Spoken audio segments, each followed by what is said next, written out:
Kasi nabiyuda ako, namatay yung asawa ko. Ang naiwan niya, 11. So, I have to work, di ba? Para mabuhay lahat.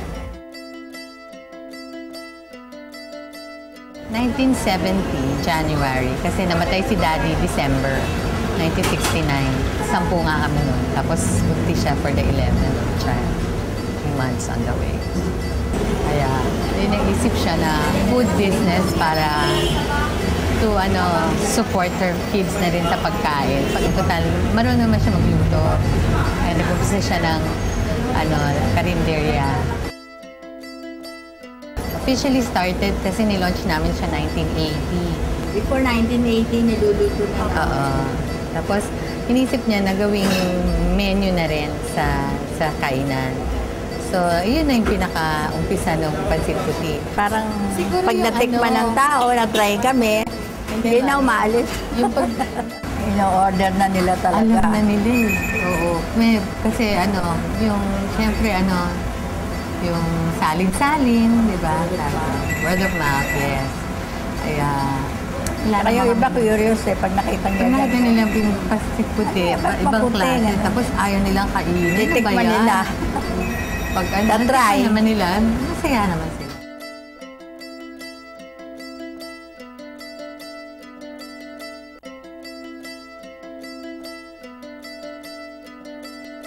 Yum, yum, yum! Sure, masarap yan. Oo nga, ito na, Master. Ituturo sa inyo ni Master Girlie at ni Nanay Lucy kung paano gagawin ang pangsit puti. Yes, Yan. nako, ito yon. Sige nga, Ma'am Girlie, Ma'am Lucy, paano ba? Ano bang unahin natin gagawin? Basically po, gigisa with mantika. Igigisa muna, pero ito, ano to? Ay, himayin natin. Ay, himayin. Himayin niya. Itong pork, hiwain na lang to, Mami. Kasi, i-chop na lang to. Okay. Tatanggalin yung buto. Yeah.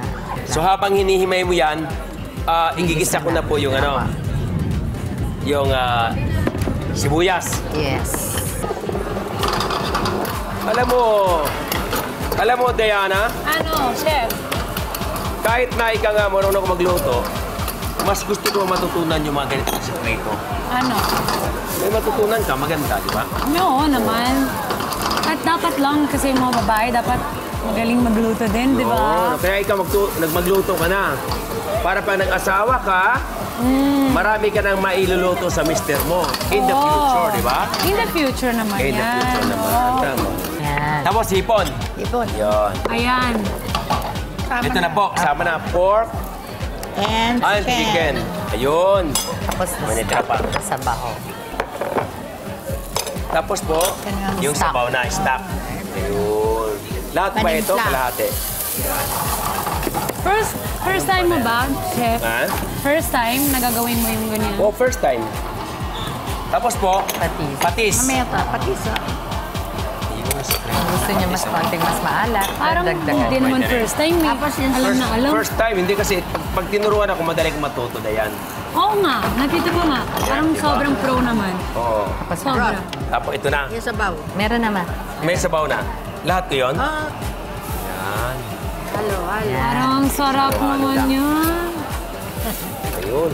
Masarap talaga ito na yan. Promise. Yan. Wala siyang atsuete, walang color siya. Walang Puti. atsuete, Yan. walang... Kaya puti. So, Walang puting-puti. toyo. Tingnan mo. Yan. So, haluin ko lang po siya. Opo, tapos papatuyuin lang ng konti. Ganun. Alright. Okay na yan, okay na yan. Okay na? Ayan. Okay na diyan. Okay. Wow naman.